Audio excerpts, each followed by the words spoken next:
Looking for an electric bike? Want to convert a bike you already have? Or just looking for an extra battery for your e-bike?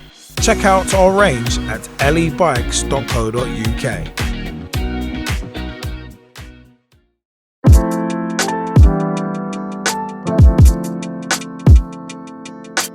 Hey everybody, what is up? Liam Angel aka Straight Shooting LJA here, and welcome to another edition of the E-Bikes Podcast and Vlog, the opinion pieces.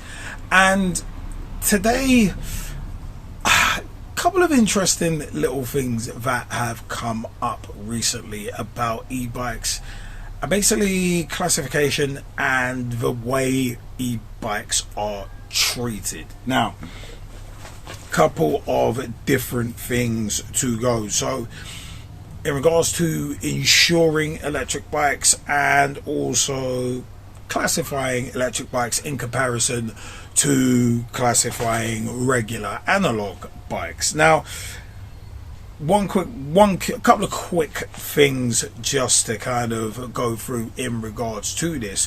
From cyclingweekly.com, electric bikes should not be classified differently to analog bikes, and here's why. Now, it's been said that the law should treat electric bikes and regular bikes no differently, and the law determines where we as e-bikers can cycle legally and whether licensing is required, safety equipment is required, maintenance is needed, and that kind of thing. But it is one of them ones, as long as the legal definition of an e-bike does not change, or a bike does not change, then hell, an e-bike can be classified the same. But most countries around the world do not actually classify bikes and e-bikes differently. They just classify them the same. So whether you have a 750 watt e-bike, 500 watt, 250 watt versus an analog bike, they're all kind of lumped into the same category, if you will. But it is one of them ones where, because of those significant speed differentials, some people are calling for e-bikes to be classified in a bracket unto themselves, which in theory could create a bit of trouble. And the reason why I say a bit of trouble is because it could create confusion more than anything. So imagine you're looking to buy an e-bike, you're jumping in, you've never done it before, you're not really sure what you're looking for. If you're like, there are already some people confused as to the laws around e-bikes as it is. It's like, is 250 watt road legal? Oh, what about, there's the throttle issue, 5 kilometers per hour. It's like all of that. There's already all of that to contend with. So I think if you start throwing in more classifications and more tiers, so you start separating regular bicycles and e-bikes, then you do kind of run the risk of discouraging those who would want to get into e-bikes. You would discourage them from getting into them, because imagine putting more red tape around something. So imagine you're wanting to go get something, you just want to go in the shop, have a little ride and think, yeah, cool, I've got some money, let me put this down, let me buy this. Or you buy it on the cycle to work scheme or whatever. But then imagine adding extra layers of, well, you can do this, but there's this stipulation, there's this. But can I use cycle lanes? Well, that depends on this, and this. Most people would just get bored of it. They just get bored of it and think, you know what, I'm not even gonna bother. So I think it's one of them ones where e-bikes need to stay being classified in the same way as regular bikes.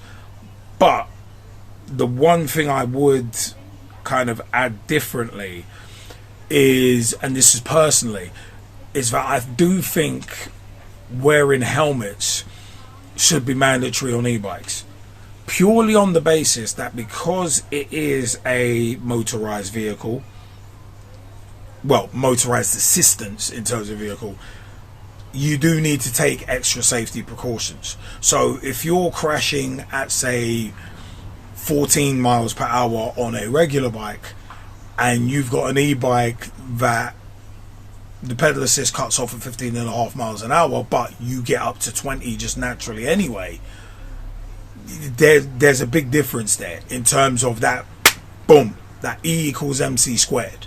It's like that sudden stop when it happens, when an accident happens, it's going to be a lot worse. It is a lot worse the faster you go.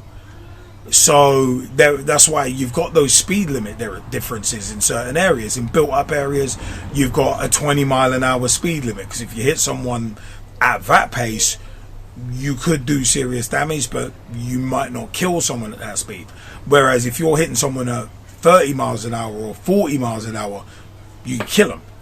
I mean, we all remember the Think series of adverts, which were absolutely brilliant. I think it's time to look at like bikes and e-bikes like that in regards to safety and in regards to precautions. So I do very much think that, especially on e-bikes that are 500 watts and above, helmets should be mandatory. But then at the same time, that speed limit, that power limit as well, should be raised from 250 to 500 as a baseline. Because bear in mind, you've got in America, some places it's 750 as a base. So I definitely think, and I've said before, that I think the limit needs to be raised in this country and around Europe to 500. It doesn't mean everybody's going to flock and buy a 500 watt e-bike straight away. It's one of them ones where some people might want that extra bit of speed. Some people might need that extra bit of hill climbing ability. Cool. But it is one of them ones where, I mean, I look at personally, 750 is where I draw a line. 1,000 at the most.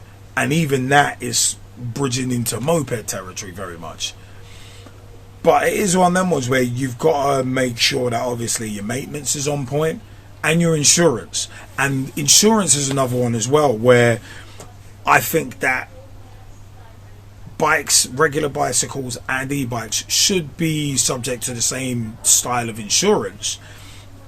And it's one of them, I do think that e-bikes should be allowed to be insured up to 750 watts. And I said, anything above 750 watts for me is going into e-moped territory. It's going into that.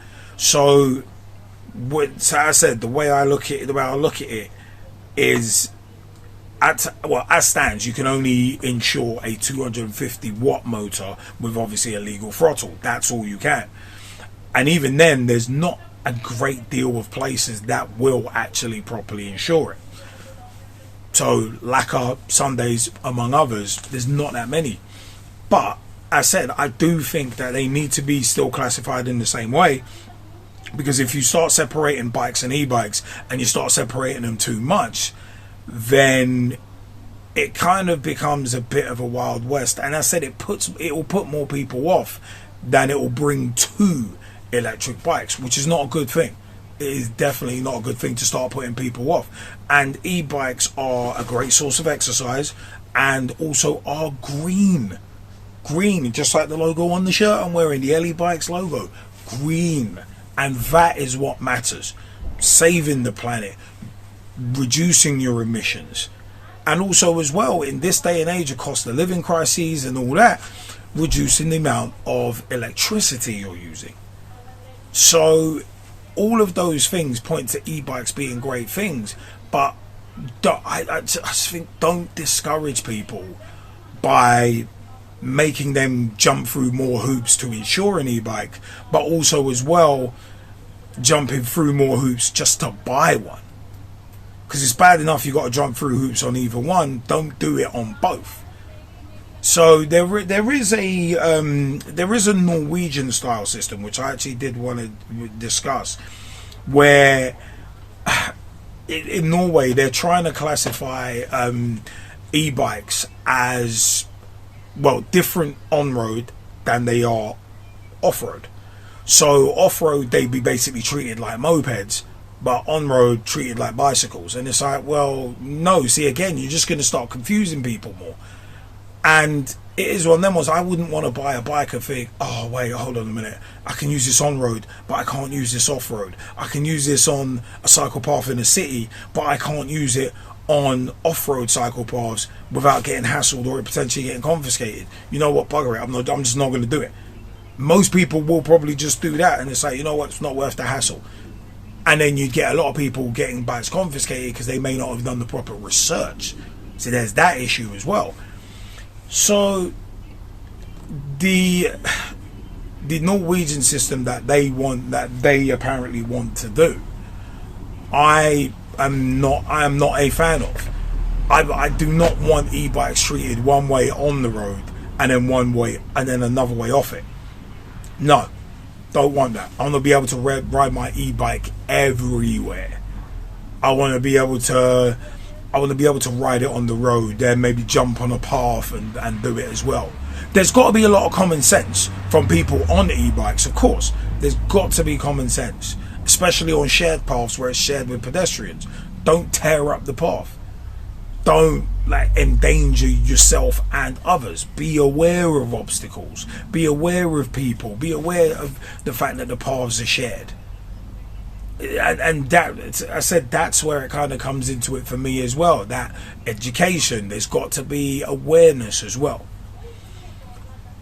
But that's where I kind of stand on both of those things. But what do you think? Do you think e-bikes should be treated differently on road to how they are off road? Should there be a separation? And should there be more of a gap in terms of legislation between regular bicycles and electric bicycles?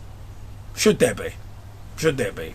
And also, should there be differences in how you insure them and tax them as well? I want to know your views. Remember, lebikes.co.uk is our official website.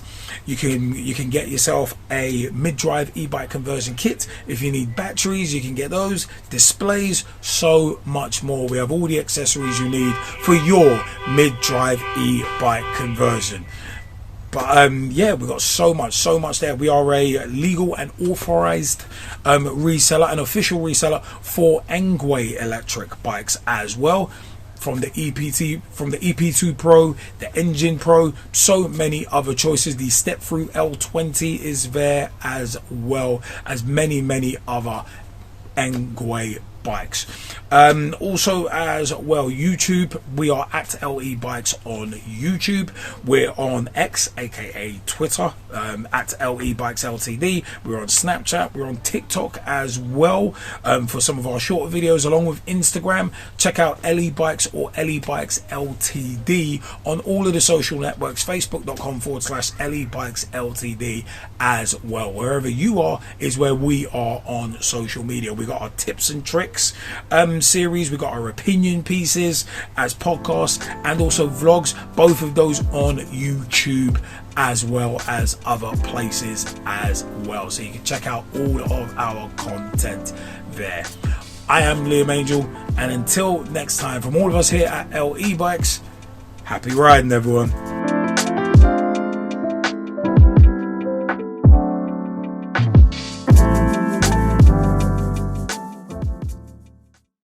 Mid-drive motor conversion kits, ready-made e-bikes, batteries, bike-to e-bike conversions, custom builds and more. Start your journey into electric bikes at lebikes.co.uk.